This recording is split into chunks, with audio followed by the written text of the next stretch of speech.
Muy buenos días, les damos la más cordial bienvenida al lanzamiento del espacio electoral y a la conferencia magistral denominada Experiencias Internacionales de Elecciones en medio de pandemia.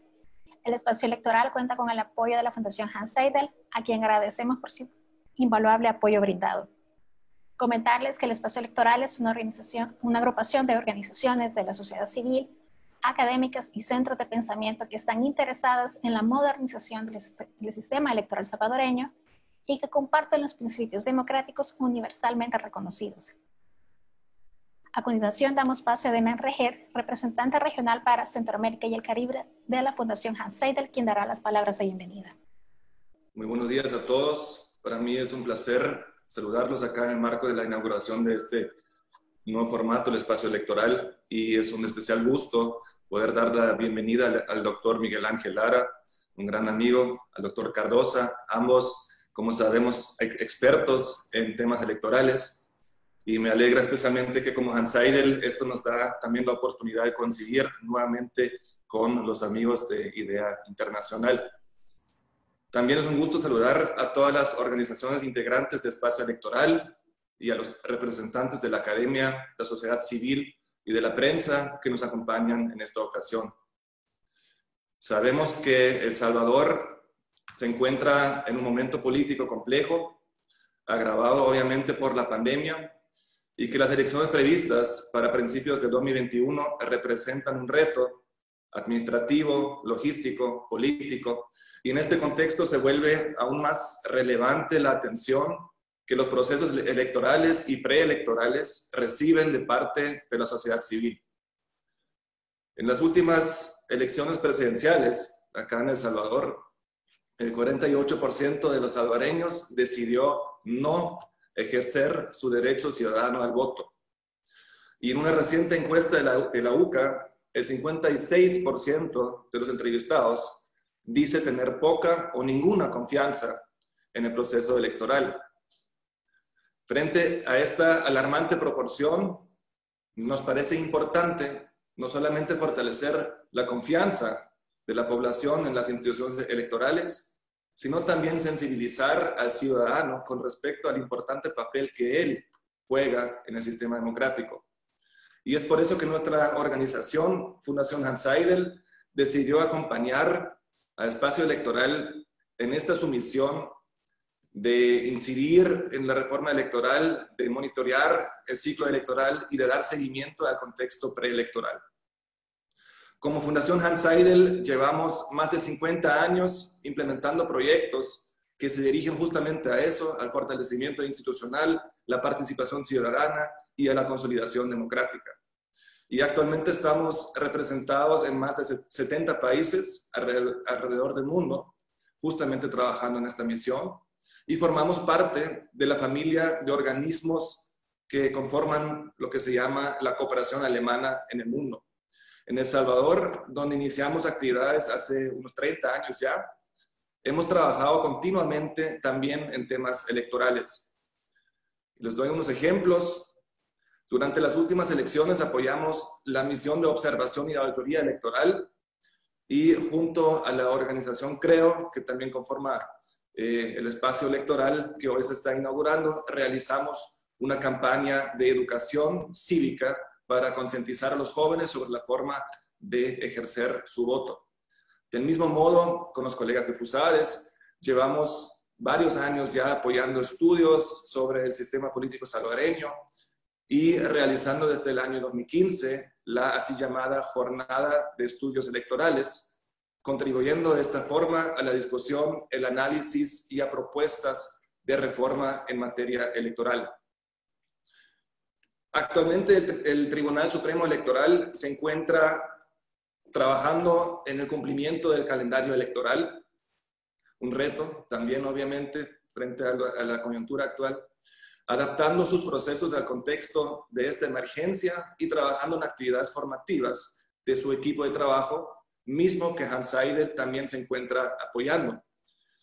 Dentro de este contexto, nos parece importante acompañar a los diferentes actores de la sociedad que buscan generar espacios de participación y de trabajo coordinado con instituciones públicas en procesos de reforma, tecnificación y posicionamiento de temáticas electorales, y de esta forma apoyar activamente la promoción de elecciones libres, justas, democráticas y transparentes. Así que quiero agradecer profundamente el compromiso de cada una de estas organizaciones que conforman Espacio Electoral, que tendrán mucho trabajo, que ya lo tienen, que tendrán aún más en el futuro cercano. Quiero agradecer los esfuerzos del TSE en el marco de nuestra cooperación y obviamente también el interés de cada uno de ustedes, del público que nos acompaña en esta jornada. Muchas gracias.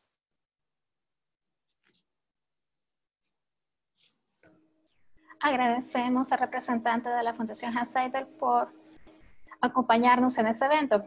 A continuación, damos paso a las palabras del representante del Espacio Electoral.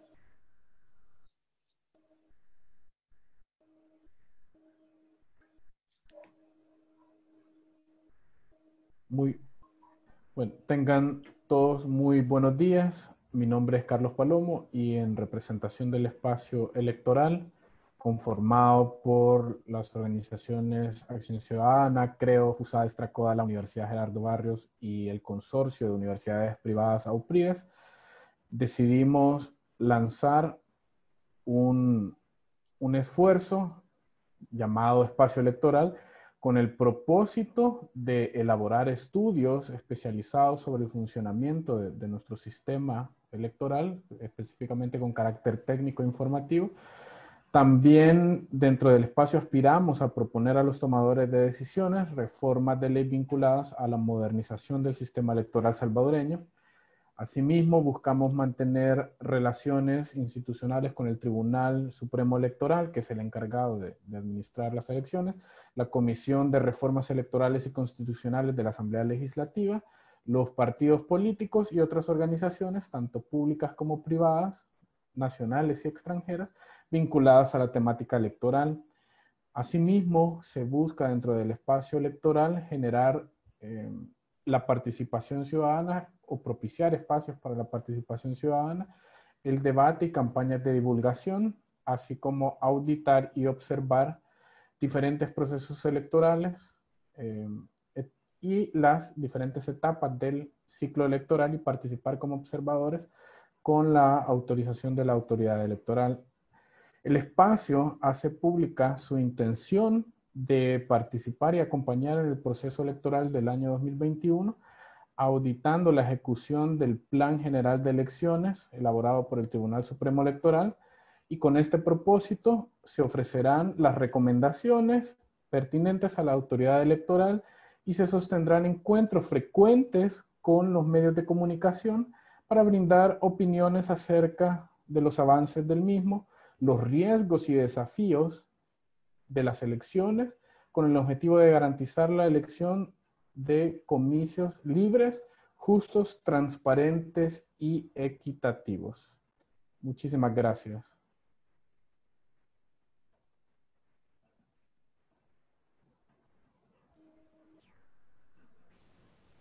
Bueno, agradecemos las palabras del representante del Espacio Electoral, Carlos Palomo. A continuación, damos paso a la ponencia denominada, a la ponencia del doctor Miguel Lara Otada, jefe de la Oficina para México y Centroamérica de IDEA Internacional.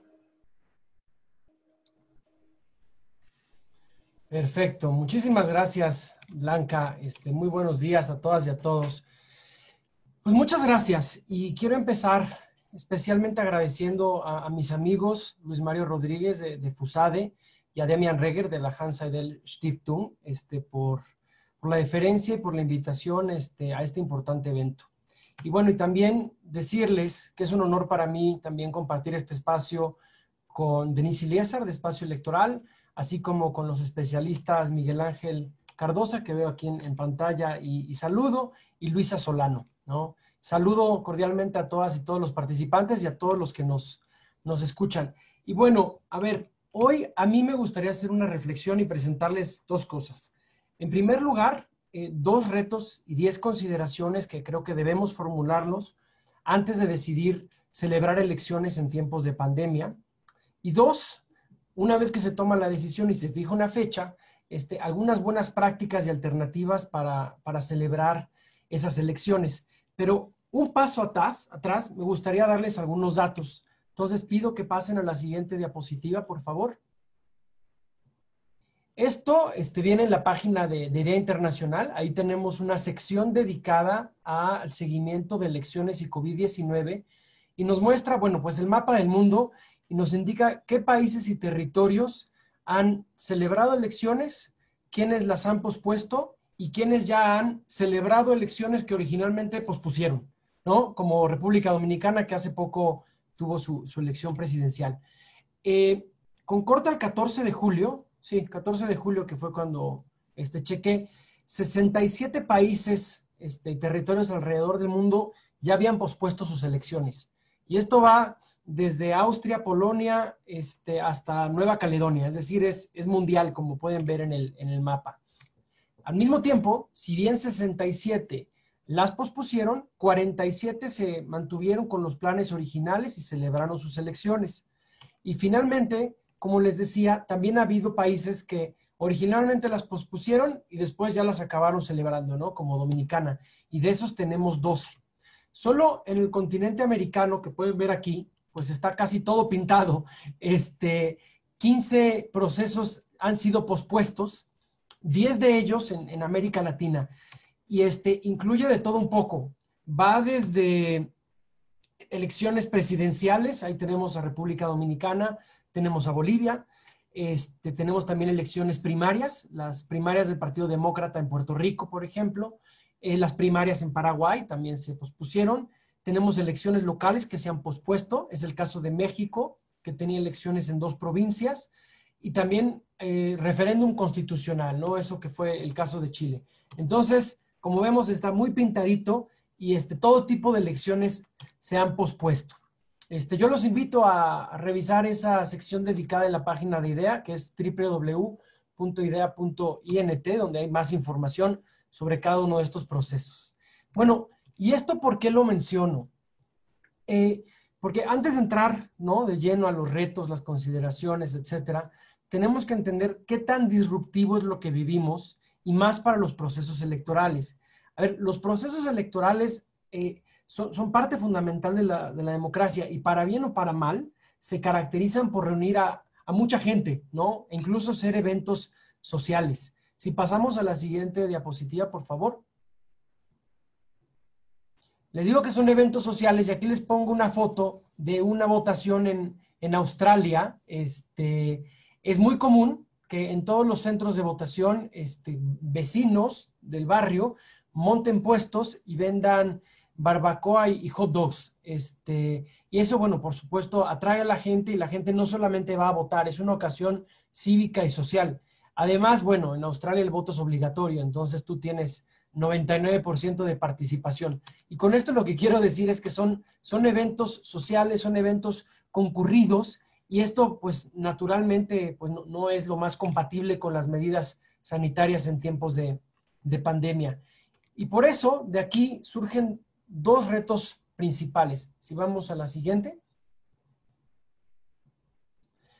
La primera es si decidimos posponer o llevar a cabo la elección, ¿no? Y el segundo reto es que tenemos que llevar a cabo la elección sin superar el mandato constitucional o legal original. Por eso, por ejemplo, en Dominicana las elecciones fueron en julio, porque el presidente tenía que salir y el nuevo tenía que estar asumiendo en agosto. Las autoridades son electas por la gente por un periodo determinado, no más. Entonces eso es algo que primero que tenemos que considerar. Y 2, llevamos la elección, pero la tenemos que llevar a cabo en un futuro, si se decide posponer, sin comprometer, 1, su integridad, su calidad, entendida en el sentido amplio, y 2, fundamentalmente su credibilidad, la legitimidad de la elección y de sus resultados. Y aquí justo quiero hacer una pausa y hablar de la importancia de la confianza en las elecciones.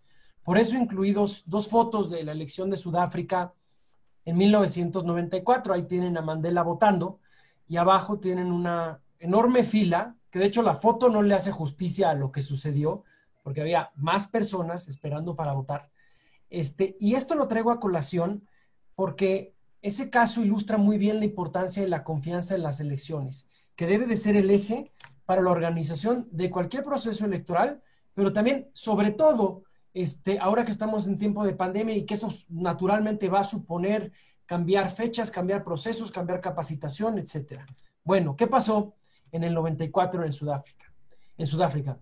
Como saben, estas fueron las primeras elecciones post-apartheid, este régimen oprobioso de separación racial de facto y de jure, ¿no? Donde 2/3 partes de la población negra, no podía votar. Y no solamente eso, o sea, no eran ciudadanos, estaban separados del tercio blanco.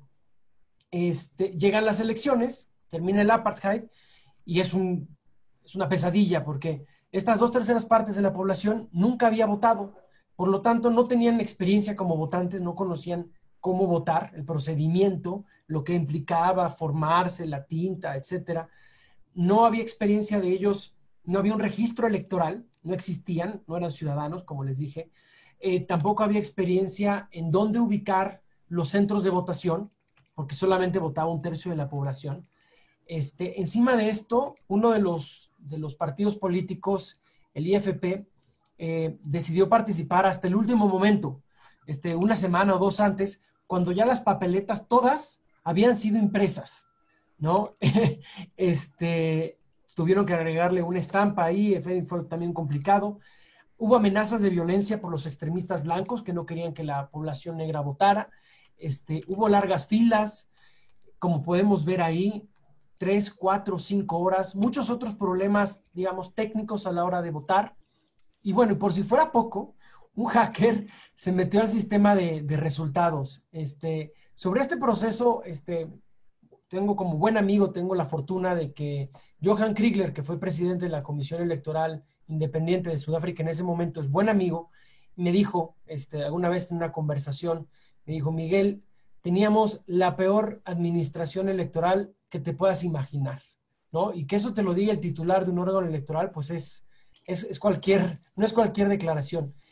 Me dijo, pero a pesar de eso, la gente confió en el proceso y confió en sus resultados y todo salió bien. Y le dije, bueno, entonces, ¿cómo después de todos estos problemas lo lograron?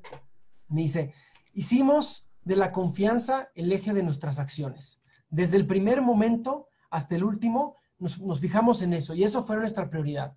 Me dice, por ejemplo, a la hora de imprimir las papeletas, había mucha desconfianza en el país por varios partidos políticos, por partes de agrupaciones, porque no confiaban en las imprentas locales.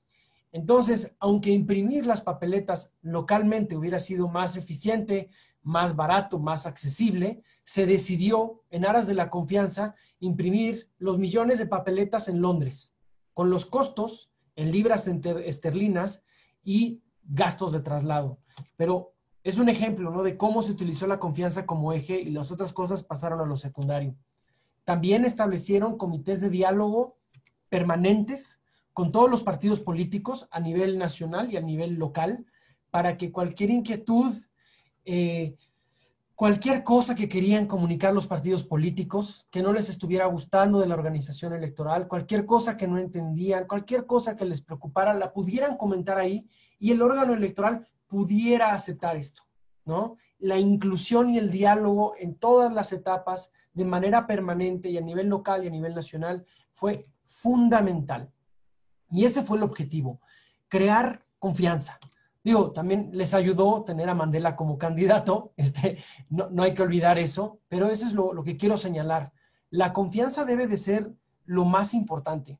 Y lo digo porque quiero remarcar que las elecciones no solo son simples ejercicios administrativos o logísticos, son procesos políticos que dependen mucho de su credibilidad. No se trata solamente de tener una tinta que no se borre nunca, por supuesto eso es importante, pero el objetivo es que esa tinta sea confiable y sea aceptada para todos, para gobierno y oposición, oposición y gobierno. Y esto debe ser el eje transversal de la organización de cualquier proceso electoral, en tiempos de pandemia o no tiempos de pandemia, pero especialmente ahora, porque la pandemia obliga a cambiar muchas cosas, protocolos, materiales, capacitación. Entonces, todo eso se tiene que comunicar, se tiene que dialogar, se tiene que pactar. es fundamental. Bueno, ya me extendí un poco con la historia, pero eso me lleva a las siguientes 10 consideraciones. Cambiamos de diapositiva, por favor. Aquí hice una lista, es una lista muy personal, de 10 consideraciones básicas que se deben de tener antes de celebrar elecciones en COVID-19. Voy a entrar en detalle en cada una de ellas. Vamos a la siguiente, por favor. La primera, lo más importante, cualquier decisión debe considerar la salud pública y escuchar a los especialistas. La salud de los votantes, la salud de los funcionarios electorales es lo más importante. Por eso aquí les pongo una foto, es un pantallazo que saqué de la página de la Comisión Electoral de Nueva Zelanda, y lo que aparece en el momento que se entra a esa página es el letrero que ven ahí abajo.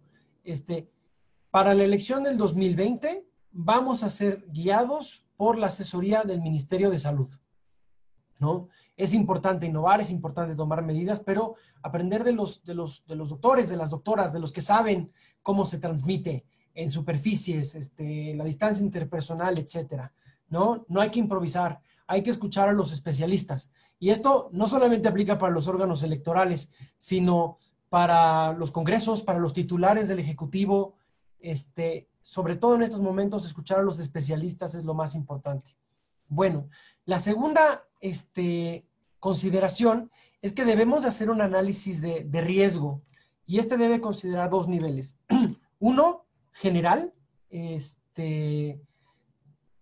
sobre las implicaciones técnicas constitucionales de cualquier cambio, y otro, más particular, que toma en cuenta varios riesgos. Uno, los riesgos reputacionales, es decir, de confianza, del proceso, del órgano electoral, del Congreso si cambia alguna ley, ¿no? Eso es muy importante, por lo que les decía, Sudáfrica, etcétera. 2, riesgos políticos. Cualquier cambio puede, en la realidad o en la percepción, cambiar la equidad de la contienda. Hay que cuidar que esa cancha esté pareja y no crear ventajas o desventajas reales o ficticias para los contendientes. Por eso el diálogo con todas las fuerzas es muy importante. 3, riesgos financieros. Hay que ver si tenemos el presupuesto para implementar cambios. Tal vez lo más deseable es hacer como en Singapur y tener escáneres en cada uno de los centros de votación para que la gente solamente presente su credencial para votar o su DNI a distancia, sin tener que tocar o intercambiar. Pero bueno, quizás esos escáneres son muy caros. Quizás funciona para Singapur porque es un país de renta alta y además es un país pequeñito. Pero digamos, en un país como Brasil o como México, con esa extensión y con esa cantidad de población, pues eso sería muy caro y habrá que ver si las autoridades electorales tienen recursos para eso. Y lo mismo para todo, ¿no? Para el gel hidroalcohólico, mamparos, etcétera. Otro, los riesgos operativos.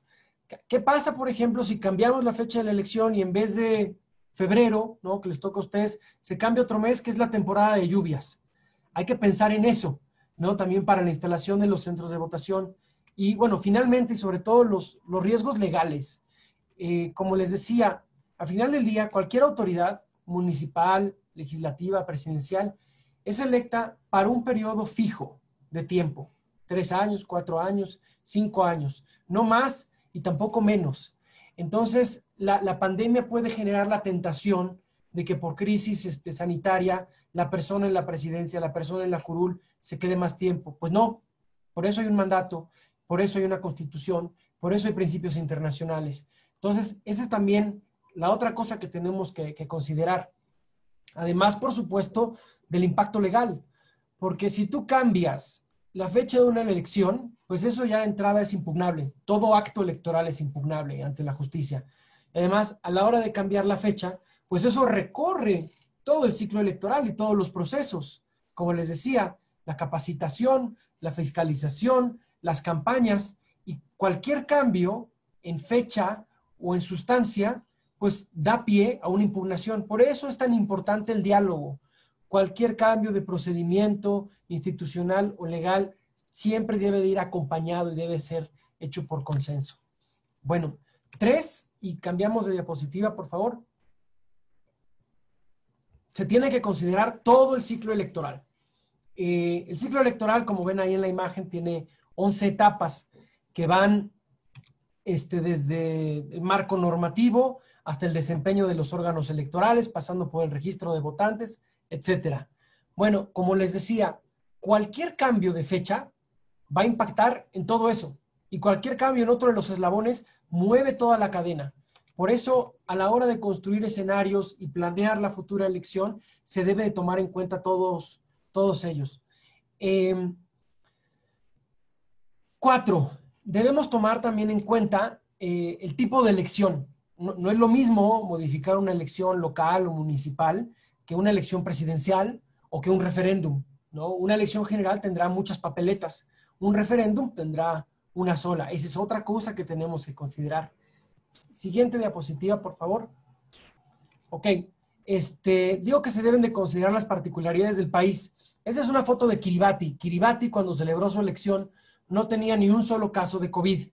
Entonces, pues la elección no tuvo que cambiarse ni de fecha ni de modalidad y la gente ahí está tan normal como antes éramos en el 2019, tan felices y no lo sabíamos, formándose y intercambiando. Sabemos que COVID se propaga más en áreas urbanas y con mayor conectividad, con mayor movilidad. Por eso, no es lo mismo una elección en una ciudad que en un medio rural. A ver, en Panamá, por ejemplo, la ciudad de Panamá va a ser muy diferente que Bocas del Toro, y así, ¿no? 6.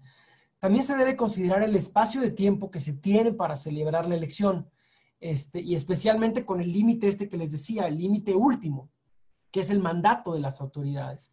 En República Dominicana, por ejemplo, el espacio era muy corto. Las elecciones iban a ser el 17 de mayo y nada más lo pudieron mover a julio, porque en agosto tenía que asumir el nuevo presidente. Entonces, no había mucho tiempo. En ese caso, en El Salvador, pues el límite de tiempo es febrero, que da más tiempo para hacer más ajustes. Pero bueno, tampoco tantos. Digamos, en el concierto latinoamericano, de los países que están mejor situados para esto, sería Panamá, por ejemplo, que tendrá elecciones hasta el 2024. Eso te dará posibilidad, incluso si quieres, de cambiar la Constitución y la ley y meter otras alternativas. Pero bueno, 7, y ahí también cambiamos de diapositiva, por favor. Tenemos que aprender de quienes tienen experiencia. Ahí les pongo 3 fotos. República Dominicana, la primera con el mapamundi de fondo. Singapur, la segunda con las filas. Y tercera, Polonia, una señora que está votando ahí con su careta. Hay que aprender de los aciertos, pero también de los errores de quienes ya lo vivieron. Y conforme pasa el tiempo, pues más y más países se van a ir sumando a esto. Hay que hablar con ellos. Hay que ver qué escenarios se plantearon, qué cosas surgieron de acuerdo a lo planeado, qué imprevistos hubo, ¿no? 8. Hay que también tomar en cuenta las características particulares del país. Y esto va de la mano con lo anterior, con todo lo anterior, porque no todas las soluciones son generales, ni aplicables a todos los países, ¿no? Lo que es válido para Corea quizás no va a ser válido para El Salvador, y lo que es válido en El Salvador quizás no sea válido para Costa Rica. Por ejemplo, en el caso de República Dominicana, no era muy viable considerar opciones tecnológicas por 2 razones, porque 1, se tenía poco tiempo, y 2, recordemos que las elecciones municipales en febrero tuvieron un problema con la tecnología. El sistema de votación automatizado no falló, no desplegaba la papeleta por completo y eso obligó a que se tuviera que repetir. Había desconfianza en la tecnología en ese caso. Entonces, en ese caso, esa solución, aunque exista, no necesariamente es la mejor. 9, hay que ser prácticos y hay que utilizar el marco que existe. Los tiempos muchas veces no nos dan para cambiar la Constitución o la ley e implementar nuevos sistemas. Quizás el sistema más seguro sea el postal, por decir algo, pero si la legislación local no lo considera, pues eso va a implicar un cambio legal, un cambio constitucional, negociaciones, discusión en el Parlamento, y eso toma tiempo. Quizás si la elección es de aquí a febrero, no da tiempo para hacer esos cambios. Si la elección es como Panamá en el 2024 y se quiere implementar, habrá tiempo para hacer la reforma. Por ejemplo, en Estados Unidos se celebró últimamente, yo que veía los periódicos, que en el estado de Washington todo el voto fue postal. Sí, sí, todo el voto fue postal, pero ellos empezaron en 1993.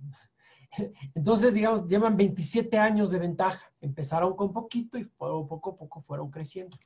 Y 10, para resumir como lo anterior, debemos procurar que toda decisión se haga por consenso y siempre con el acompañamiento, el consenso, el acuerdo de todos los partidos políticos, candidatas y candidatos, para que puedan expresar sus opiniones, sus inquietudes y ser parte de la decisión. Porque, digamos, si cambiamos de papeleta electoral y hacemos una que tenga plástico repelente contra virus, podemos pensar como órgano electoral que es lo mejor, pero si eso no se compartió, no se socializó y no se acordó con los partidos políticos, pues en el mejor de los casos te puede venir una impugnación, ¿no? Porque pues, te estás cambiando el material y en el peor de los casos, un rechazo a todo el proceso. Entonces, es muy importante que se tomen en cuenta para todo, desde el cambio de fechas hasta los materiales. Vemos ahí como antecedente que o sea, en Bolivia no se pudieron creo, poner mucho de acuerdo, se presentó un recurso de inconstitucionalidad, en fin, es muy importante que todas las fuerzas estén a bordo de la decisión. Bueno, y antes de meterme en lo práctico, quiero hacer una reflexión después de estas 10 consideraciones. A ver, no es la primera vez que vivimos un reto a las elecciones, incluso un reto sanitario. Por ejemplo, en Liberia, en el 2014, en medio de una epidemia de ébola en una parte del país, aún así se celebraron elecciones y el ébola tiene una tasa de mortalidad del 50%. El punto es que lo natural es que simplemente tenemos que hacer ajustes, ¿no? La democracia no se puede detener, los derechos políticos de la ciudadanía no se pueden detener. Y para ello, como vimos, solo tenemos que tener en cuenta varios aspectos que van desde la salud pública hasta el presupuesto que tenemos disponible, los materiales y sobre todo la confianza en la elección, que ese debe de ser el eje. Ahora bien, entro en la parte práctica. ¿Cómo le hacemos para hacer elecciones en la crisis sanitaria actual? Perdón, es que tanto hablar me da sed. ¿Cómo le hacemos para celebrar elecciones? Bueno, a ver, si queremos conocer el detalle, el paso a paso de cómo celebrar elecciones en pandemia, les sugiero 2 documentos. Uno, la guía de la OEA, que aparece ahí, que salieron hace poco. Yo ya la revisé, está muy completa y tiene propuestas para distintas etapas. Para el uso de tecnología, para la campaña, para la comunicación, para la votación y el escrutinio y para la organización electoral. Es muy completa y me gusta sobre todo porque recoge su propia experiencia en el terreno de las misiones de observación electoral que tuvieron ya en pandemia en Surinam, que me parece fue a finales de mayo, y ahora en República Dominicana hace 2 semanas. Entonces lo recomiendo. La segunda, por favor, es este protocolo de CAPEL, del Centro de Asesoría y Promoción Electoral del IIDH, que se enfoca sobre todo en la jornada electoral y tiene recomendaciones sobre ciertos aspectos logísticos y de capacitación, ¿no? Pero ahora lo que yo haré, y si pasamos a la siguiente, lo agradeceré, es comentar en general las alternativas que tenemos ante la pandemia. Y me parece que son 2. Hay 2 alternativas para hacer una elección.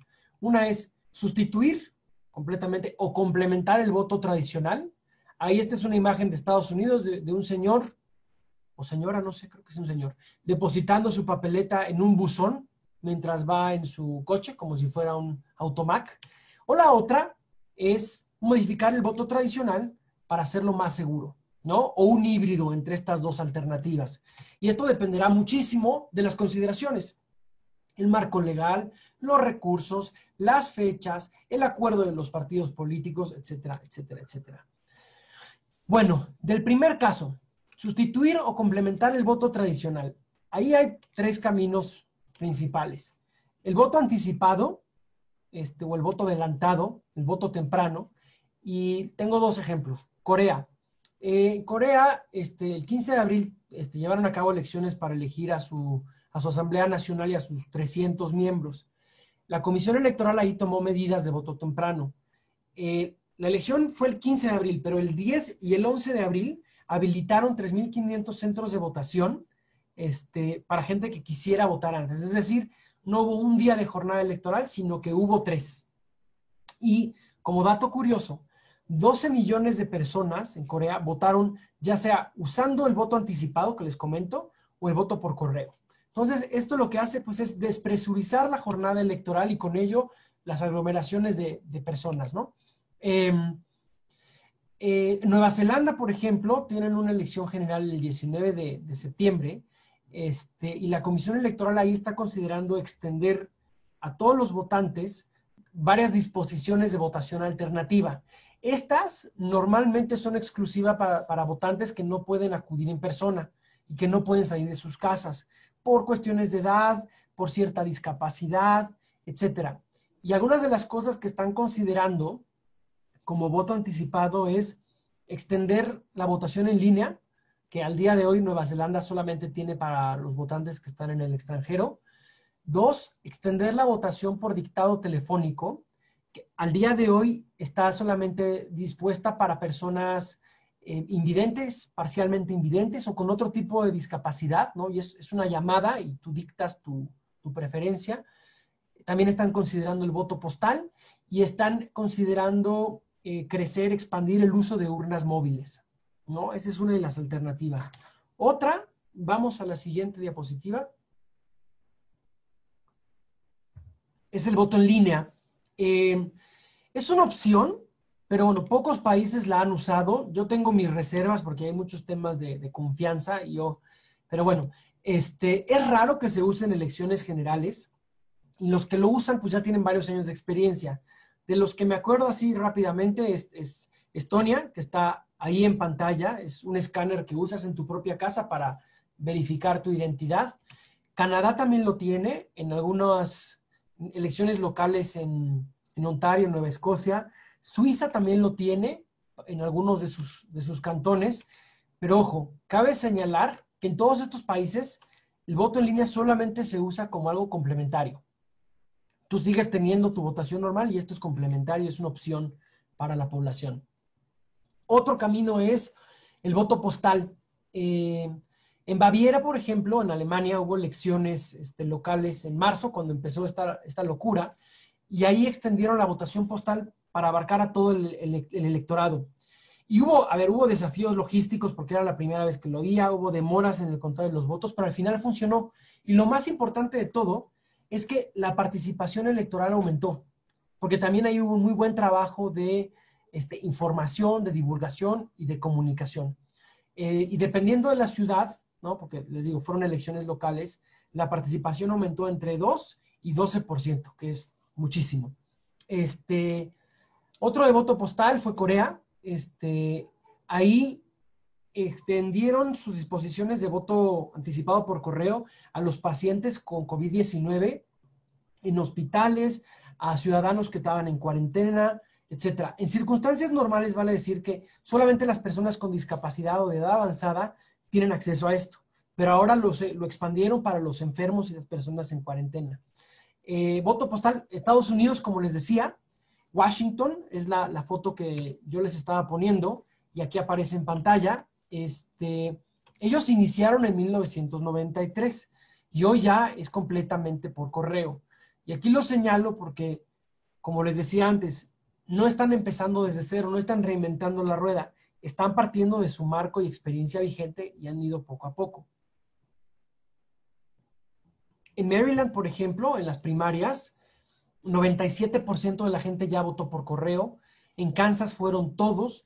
Y ahí lo que hicieron las autoridades, recordemos que Estados Unidos es una federación y la organización de las elecciones depende de los municipios, decidieron enviar a todos los votantes registrados una solicitud de voto postal con el timbre pagado. Y ahí una mayor parte de los votantes decidieron hacerlo, otros sí acudieron. La segunda alternativa, como les decía, estas son complementos, son alternativas. Y la segunda es modificar el voto tradicional que tenemos para hacerlo más seguro. Cambiamos de diapositiva, por favor. ¿Cómo lo hacemos más seguro? De hecho, vamos a la siguiente y después vamos a regresar. No, la siguiente. ¿Otra vez? Esa. Vamos a enfocarnos en este y después regreso porque es importante. ¿Cómo modificamos el voto tradicional para hacerlo más seguro? A ver, yo ya les compartí el protocolo de CAPEL y la guía de la OEA, entonces no voy a entrar en detalle. Además, me parecen muy buenos estudios de caso. Yo aquí solamente voy a dar el ejemplo de Corea, porque recientemente en IDEA sacamos un paper donde narra la experiencia. Corea es un buen ejemplo. El 15 de abril, como les dije, se renovaron los 300 escaños de la Asamblea Nacional y se instalaron 14,300 centros de votación en todo el país. Ahí hubo una serie de medidas de seguridad para contener la infección o el riesgo de infección. Una medida clave fue que se hizo un código de conducta para los votantes. ¿Qué incluía? Para formarse en la fila, una sana distancia, utilizar mascarillas o tapabocas, se verificaba la temperatura con termómetros sin contacto, ¿no? Aquellos que tenían temperatura de más de 37,5 grados, no se les negaba el voto porque es un derecho, sino se les redirigía a una sección especial en el centro de votación donde había más medidas de seguridad, más grados de protección. La distancia entre los votantes se tenía que mantener y se marcaba con marcas en el piso, con carteles. Bueno, yo no hablo coreano, pero no sé si ustedes, pero los carteles que están atrás en esa imagen refieren eso. Los votantes debían tener sus identificaciones listas para inspeccionarse y a la hora de identificar lo hacían a la distancia y solamente si se necesitaba bajaban rápidamente su tapabocas en un movimiento de 2 segundos. Se tenían que desinfectar las manos, usaban guantes de plástico. Luego cuando salían del centro de votación se quitaban los guantes y lo desechaban en una caja especial a la salida. Otras medidas que se tomaron, se limitó el hacinamiento en los centros de votación, con las marcas en los pisos.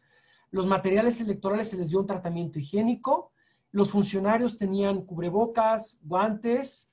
El centro de votación se desinfectó muy bien en la mañana y de cuando en cuando se desinfectaba también, se hacían cortes para desinfectar mamparas, los espacios de votación, las mesas, etcétera, etcétera, etcétera. Y bueno, a esto también se sumaron otras adaptaciones. Vamos a la diapositiva anterior, por favor. A las campañas electorales. Esto lo incluí nada más porque me pareció curioso. Bueno, la autoridad de Corea prohibió todos los mítines, discursos públicos, debates, eventos de recaudación de fondos. O sea, todo evento político con un grupo de más de 20 personas, una cosa así, fue prohibido. Entonces, los candidatos y las candidatas pues, recurrieron a la tecnología digital pues, para adaptarse, ¿no? Y aquí les tengo dos ejemplos simpáticos. El primero, que es un trenecito, es un candidato del Partido Demócrata, utilizó la tecnología de realidad aumentada. Entonces, se repartieron folletos y la gente desde su casa o desde donde quiera usaba el teléfono y eso les desplegaba un video que explicaba las propuestas de campaña del candidato, como se puede apreciar ahí. Y el segundo es otro candidato, creo que también del Partido Demócrata, retó o nominó a su papá a un reto viral de comer limones sin hacer cara. Entonces eso rápidamente se esparció por todo el país, entonces tenías varios candidatos, candidatas haciendo eso. Es decir, se adaptaron, ¿no? Y vamos a la foto siguiente, por favor. Y con esto voy a cerrar. Es la foto de cómo se organizó la elección en Corea, la elección en pandemia. Como vemos ahí, se toma la temperatura, hay tapabocas, sobre la mesa hay un gel hidroalcohólico, hay toallitas desinfectantes, hay distancia entre la gente. En coreano está indicado la distancia que se tiene que tomar y otros. Y con esta imagen de fondo concluyo. Con esta imagen nos tiene que dar claro que sí se puede hacer elecciones en tiempos de pandemia. Simplemente, como en el resto de los ámbitos de nuestras vidas de ahora en adelante, tendremos que adaptarnos a esta nueva normalidad. Muchísimas gracias.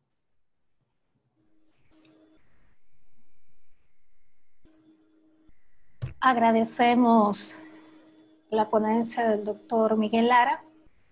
Si usted desea hacer comentarios o consultas, puede enviar un mensaje al número de WhatsApp 7919-0649. Al final, pues pasaremos a este espacio para que usted pueda transmitir su consulta. A continuación, damos paso al panel de expertos electorales, en los cuales estará el doctor Miguel Lara, maestra Luisa Solano y el doctor Miguel Ángel Cardosa. Bueno, gracias Blanca, gracias Miguel Ángel por la presentación. Yo me quedo con dos ideas de todas las que nos diste, y la primera es que la salud debe ser lo más importante y escuchar a los científicos, que creo que debe ser el elemento que debe prevalecer, digamos, al momento de organizar y desarrollar la elección. Y el segundo es la adaptación, y creo que tenés toda la razón al momento de mencionar de que evidentemente es un cambio disruptivo, pero que tenemos que adaptarnos y ver, digamos, la forma segura, de acuerdo a los lineamientos de salud, de ir desarrollando las elecciones. Yo hoy creo que tú ya te referiste, digamos, a la parte internacional, a las elecciones que ya se han venido desarrollando durante la pandemia y a las medidas que deberíamos de tomar. Y yo quiero basar mi intervención muy brevemente en 5 puntos que se refieren un poco más ya al caso salvadoreño, digamos, y algunos elementos claves que deberían tomarse en cuenta ahorita al momento de que todavía, digamos, estamos en el desarrollo y en la organización del proceso electoral de febrero de 2021. Voy a empezar con el primero, y es que creo que la propaganda electoral, evidentemente las redes sociales, digamos, van a ser un aliado para poder difundir los mensajes, y esto representa una ventaja en términos de costos para los candidatos, porque evidentemente hay una menor inversión, digamos, de lo que representan los medios tradicionales, pero también creo que debe considerarse que el uso de redes sociales no debe significar que se va a hacer, digamos, una campaña que no esté basada en propuestas, que no esté basada en contenidos, y hay que tratar, digamos, de empujar que aún sea a través de medios electrónicos se haga un voto informado. En el caso de El Salvador, digamos, hay una brecha digital importante, y también es un elemento que debe considerarse al momento de diseñar, digamos, y elaborar las campañas. Y con eso doy paso a que no únicamente la campaña debería quedarse dentro de las redes sociales, sino que dada esta brecha digital, también los medios tradicionales deberían ser un medio que complemente, digamos, la información y la promoción de las ideas y de los candidatos en los tiempos indicados. Evidentemente hay un sacrificio del trabajo territorial, no van a haber estos mitines, estas visitas casas por casas, las reuniones, y en este caso creo que los partidos políticos deben respetar, 1, las indicaciones de distanciamiento social, y 2, tratar de innovar al digamos, desarrollar la campaña. Vamos a una elección legislativa y de consejos municipales y al Parlacen también, pero digamos que estas dos evidentemente tienen un componente local que en donde el trabajo en territorio o el trabajo de campo iba a ser un elemento importante para los candidatos, que ahora, digamos, debe repensarse y debe replantearse cómo se va a abordar. Y en términos de propaganda electoral termino, que también creo que es importante considerar que la pandemia no debe ser una excusa, digamos, para que los candidatos empiecen a hacer campaña. Se ha empezado, digamos, a observar algunos elementos que el tribunal, digamos, ya anunció que está estudiando algunos casos de campaña adelantada, y también no solo bajo el auspicio de la pandemia, sino que nos encontramos en un momento de elecciones internas de las autoridades, y también, digamos, es otro elemento que debe tenerse en cuenta al momento de no permitir una campaña adelantada bajo estas justificaciones. El segundo punto sobre el cual yo quiero abordar es la selección y la capacitación de los miembros de juntas receptoras de votos. La formación, digamos, de las personas que van a integrar las mesas durante la elección de 2021, evidentemente creo que va a tener que incluir un componente virtual, y por tanto también tiene que, digamos, que plantearse de qué forma esta capacitación va a tener una pedagogía y una metodología que les permita a los miembros de mesa, por un lado, tener, digamos, conocimientos teóricos o conocimientos básicos sobre el desarrollo de la elección, pero también que pueda incorporarse una parte de práctica o de un taller, digamos, sobre todo en el tema del conteo. O sea, me parece sumamente importante que se tenga esta visión, digamos, de tener estas dos, parte teórica y parte práctica, al momento, digamos, de planear y desarrollar la capacitación que van a tener los miembros de mesa. Además, también hay que considerar que no todos tienen acceso a una computadora, no todos tienen acceso a Internet, y por tanto también habrá, digamos, que buscarse una salida digamos, a las deficiencias o a estas limitantes que se pudieran encontrar. Y en ese caso, creo que el diseño del instructivo del manual de juntas receptoras de votos va a ser clave para que sea, digamos, un manual mucho más didáctico, con infografías, con gráficos, con elementos que permitan, digamos, sustituir de alguna forma la capacitación para aquellas personas que no lo puedan tener, pero que sea lo suficientemente específico y claro para que no se tenga duda, digamos, del desarrollo y de las actuaciones que tienen que tener los miembros de mesa el día de la elección. En el caso de la capacitación, creo que especial énfasis merece el tema del conteo. Aún todavía, digamos, se identifican falencias en el caso del conteo para las elecciones legislativas con el tema de listas abiertas y voto cruzado. Todavía, digamos, hay errores al momento de clasificar los votos y creo que tiene que quedar sumamente claro cuál es la diferencia entre un voto cruzado y un voto entero con preferencia. Y en el caso de las elecciones municipales, que hoy hay un cambio en la papeleta, en el diseño, y se incluye la fotografía del alcalde, también es importante que quede claro que sigue siendo, digamos, un conteo de voto por bandera, a pesar, digamos, que se incluye la fotografía de los alcaldes a la par de la bandera de los partidos por los cuales van a estar compitiendo. Otro punto, y es mi último acá en el tema de selección y capacitación, es el hecho de que si estamos considerando que el tema tecnológico va a ser un elemento primordial, es esencial, digamos, también tener en cuenta el tema de alfabetización digital y buscar que las personas que vayan a integrar las mesas estén lo más cercanas posibles a medios tecnológicos. Los nativos digitales obviamente van a tener ventajas, o aquellas personas que se mueven, digamos, o manejan este ambiente, versus aquellas personas, digamos, que no tienen contacto con Internet, con computadoras o con algunos otros dispositivos que les va a facilitar, digamos, su actuación dentro de las juntas receptoras al momento de recibir la formación. Otro punto importante para mí son las campañas de información. En El Salvador, a partir de 2015, bueno, a partir de 2006 tenemos una tendencia sostenida a la baja en el tema de participación electoral. Pero en 2015 ya el ausentismo supera al porcentaje de personas que se acercan a las urnas, y es algo preocupante.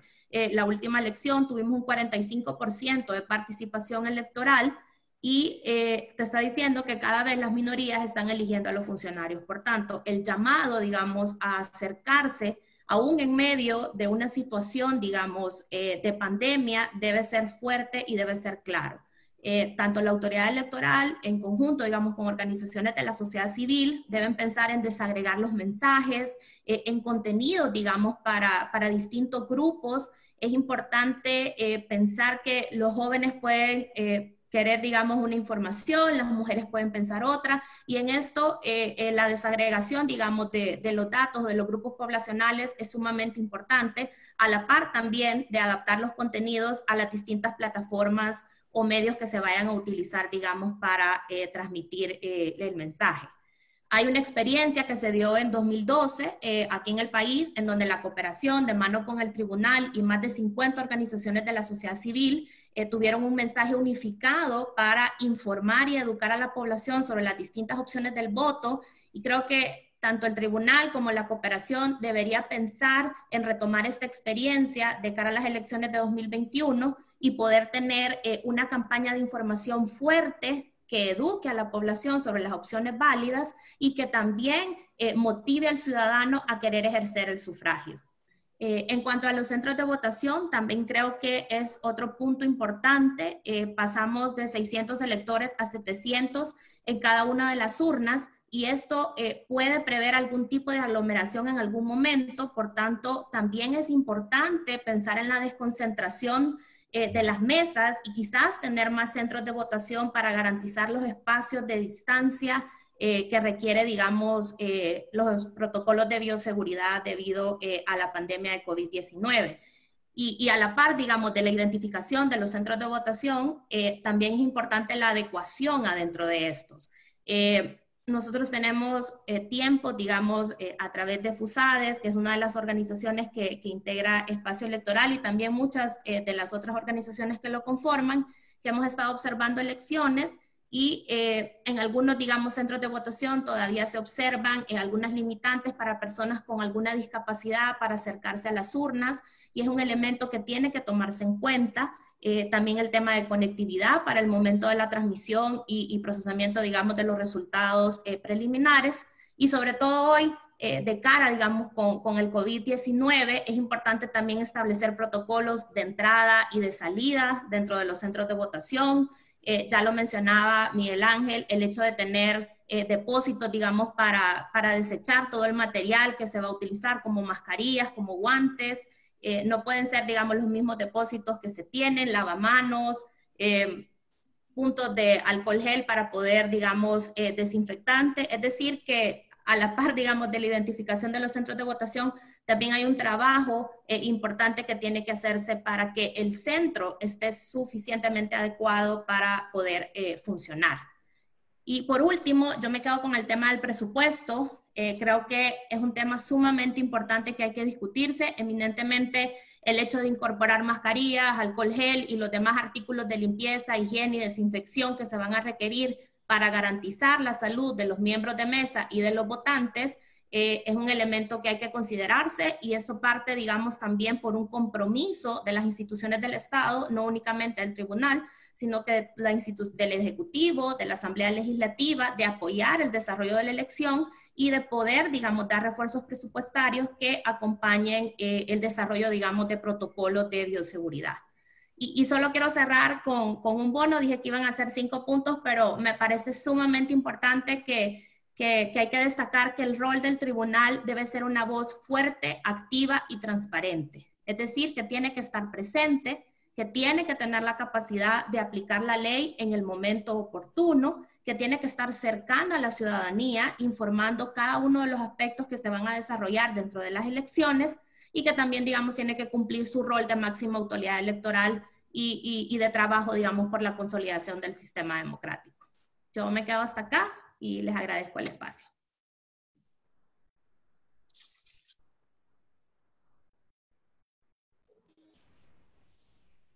Bueno, gracias. Voy con mis comentarios. Muchas gracias. Qué buena la participación de Tocayo, Miguel Ángel. Gracias por tu participación. Qué bueno que nos hiciste un resumen que nos puede ayudar mucho ahora para ir identificando, sobre todo en el caso salvadoreño, las decisiones que se pueden ir tomando. Creo, como bien decía Luis al final de su participación, es importante que el Tribunal Supremo Electoral vaya dando información, nos mantenga informados, porque en esa medida ocurre una de las situaciones que bien planteaba Miguel Ángel, la confiabilidad en el proceso. Si siempre ha sido un reto lograr generar condiciones de confiabilidad en un proceso electoral, en este caso todavía más por la incertidumbre que tiene la población de qué va a ocurrir. Y también eso va a coadyuvar, va a ayudar muchísimo en lograr atraer otra vez a los votantes a los centros de votación. Porque si seguimos con la tendencia y tenemos el agravante que la gente va a tener la desconfianza de lo que va a ocurrir el día de las elecciones, la gente, si piensa que va a llegar a contagiarse el día de las elecciones, pues simplemente no va a llegar. Entonces la información del tribunal es importante. Pero inicio felicitando al espacio electoral. Esto va a ser un reto fundamental. La sociedad civil, cómo va a darle seguimiento al tema de las elecciones, cómo se va a dar, cómo va a ser la observación electoral en estos casos, va a ser fundamental. Qué bueno que Miguel Ángel citó esos dos textos, el de Loea y la Capel, que efectivamente yo los estuve revisando y son información muy importante, les puede servir mucho tanto a los grupos de observación como a las mismas autoridades electorales, sobre todo, así que es importante citarlo. Pero en estos tiempos hay que iniciar planteando dos grandes problemas que tiene la organización de las elecciones.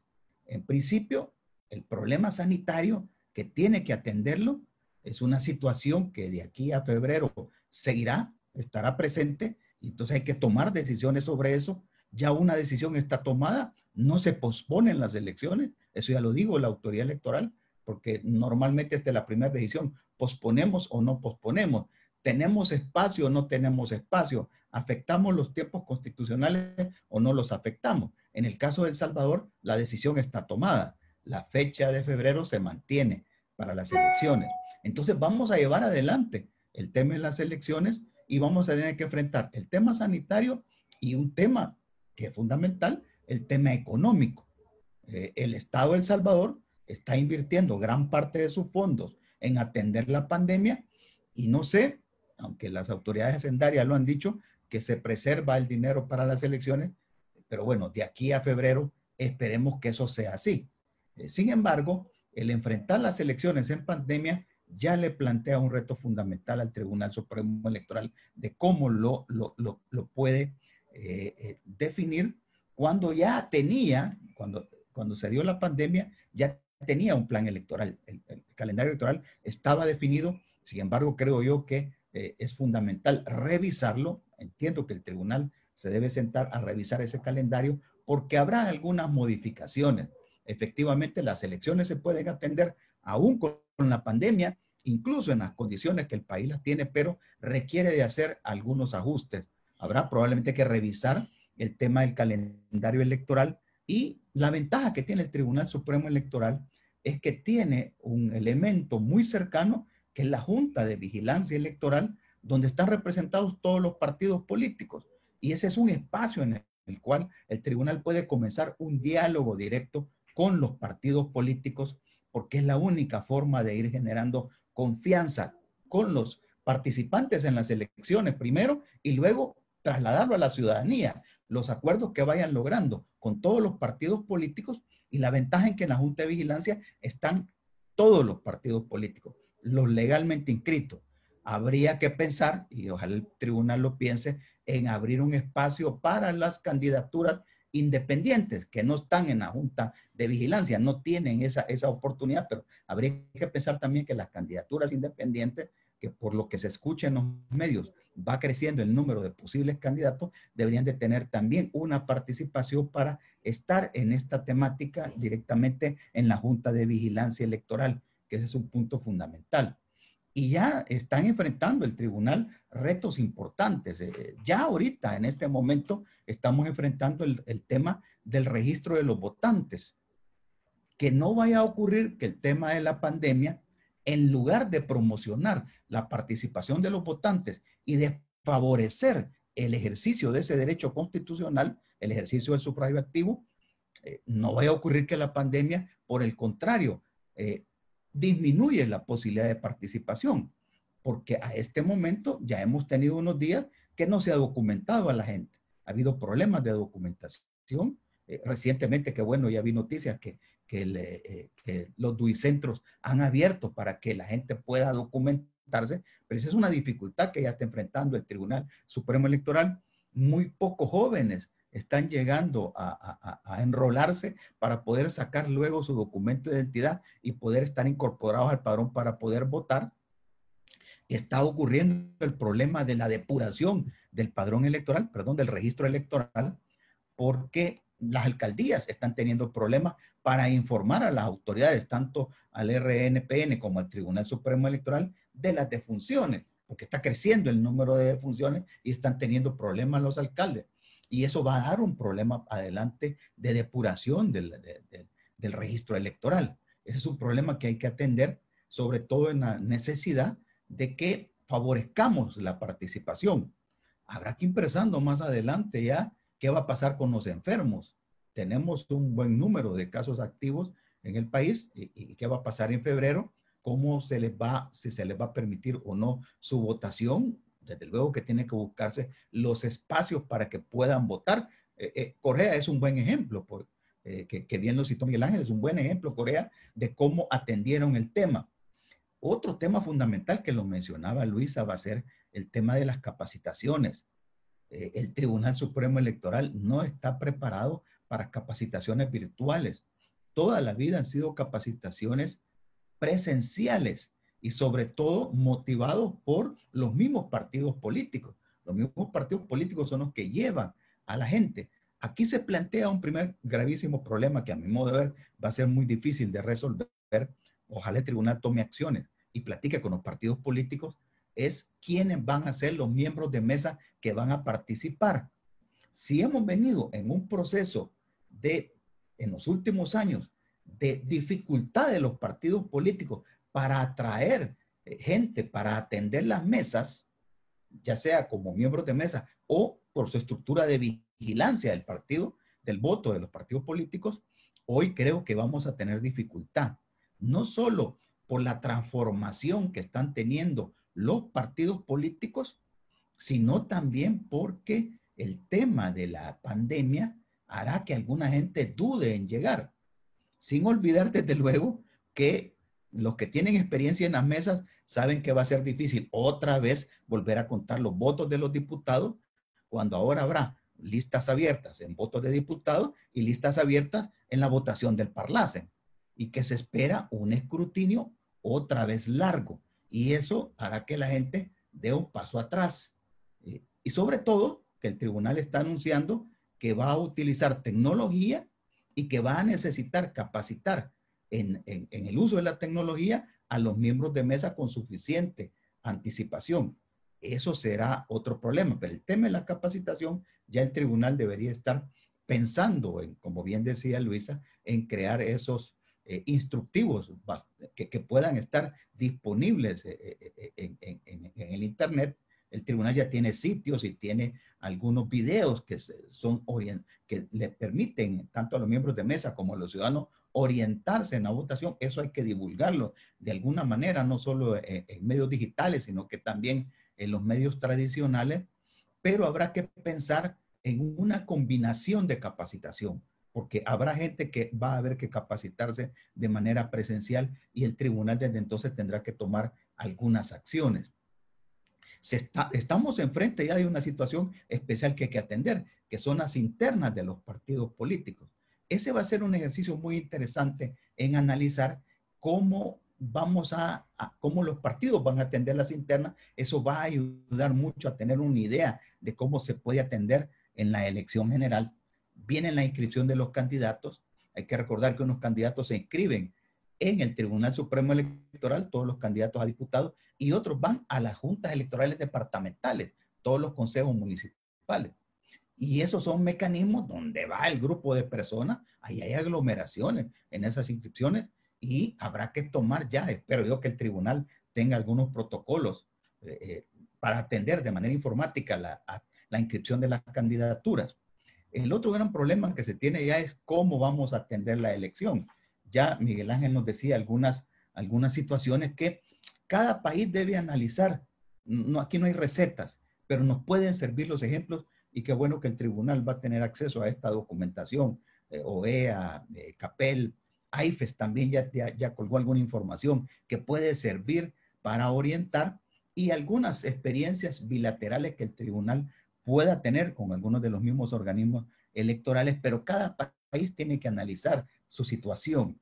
En algunos países será conveniente dividir la jornada, distanciar la jornada, utilizando otros mecanismos de votación como el voto por correspondencia o la votación anticipada, que El Salvador ya debería ir pensando en votación anticipada, sobre todo por aquellos colectivos como las Fuerzas Armadas y la policía, que el día de las elecciones tienen que estar atendiendo y no pueden votar, debería haber una votación anticipada. Igual ahora con todo el personal sanitario en los hospitales, deberíamos de ver cómo se les va a facilitar esa oportunidad. La votación anticipada puede ser, o las urnas móviles puede ser otra opción. Eso habrá que discutirlo con los partidos políticos, porque en El Salvador lo tradicional es que cada junta receptora de votos, cada urna o cada casilla o cada mesa está atendida por una aglomeración de todos los vigilantes de los partidos políticos. Y cada vez que hay que movilizar una mesa, pues es una movilización de un equipo de gente que anda acompañando. Habrá que pensarlo con los partidos políticos, pero es una alternativa que debería pensarse. La otra cosa es dividir la jornada.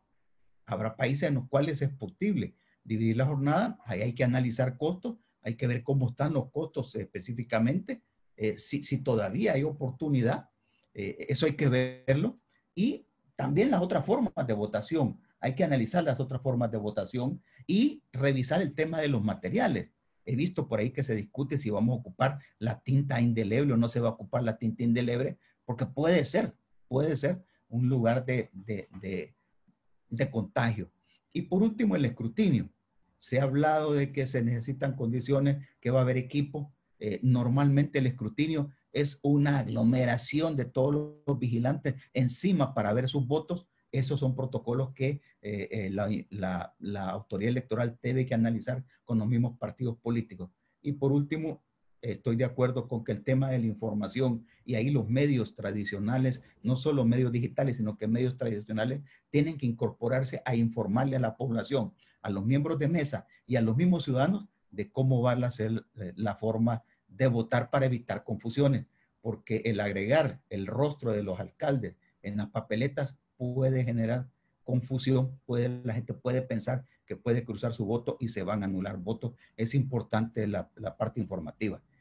A ver, pues en realidad me queda muy poco que agregar después de las buenas presentaciones de Luisa y de mi tocayo Miguel Ángel. Si acaso lo que voy a intentar es complementar algunas de las cosas que dijeron que me parecen fundamentales, unas cosas que recordé mientras hacían sus presentaciones. Luisa al primer momento hablaba sobre la capacitación a los miembros receptores de voto, ¿no? De los centros de votación. Y ahí recordé algunas cosas que me topé en el protocolo de CAPEL, ¿no? Algunas de sus recomendaciones eran, por ejemplo, integrar las mesas con personas jóvenes que tuvieran menor riesgo. También ahí hacían suya la idea de tener cursos de formación virtuales. O en caso de que no sea posible tener un curso de formación virtual, ya sea porque no hay los medios, existe una brecha digital o cualquier otra razón, hacer cursos presenciales pero con horarios escalonados, ¿no? Porque tenemos que recordar que lo que se debe de evitar es aglomeraciones grandes de personas, y además pensemos en un aula con 20, 30, 40 personas, pues eso es complicado.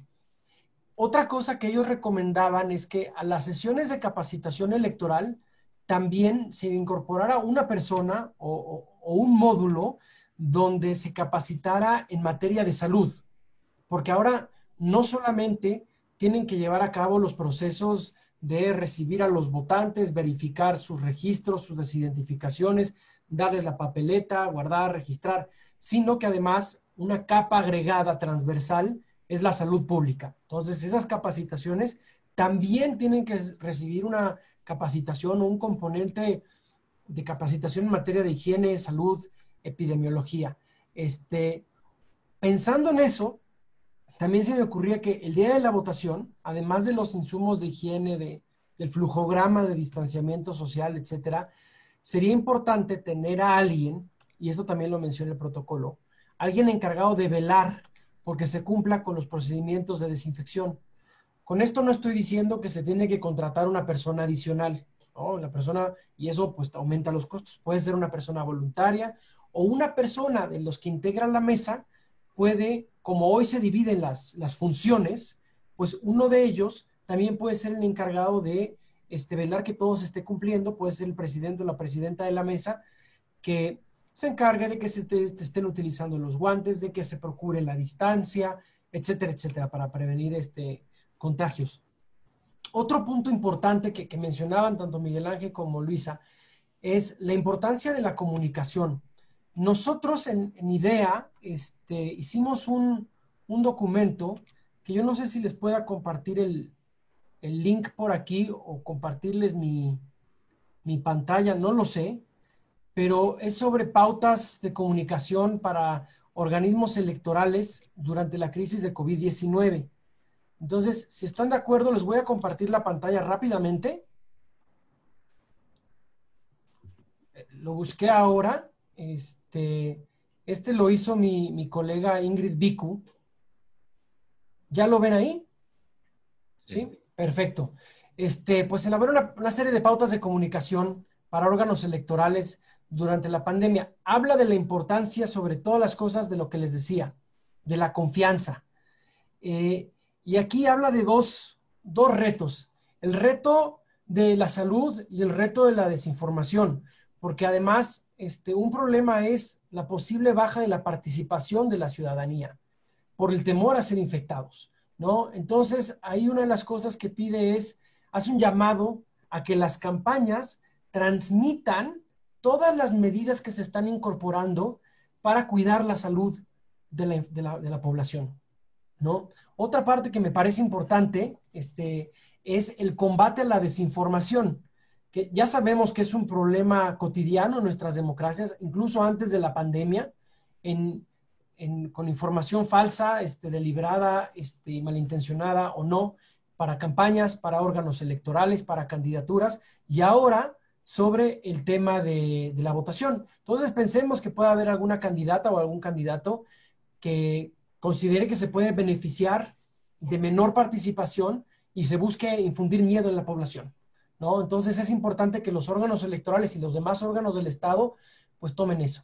En fin, no me extiendo más.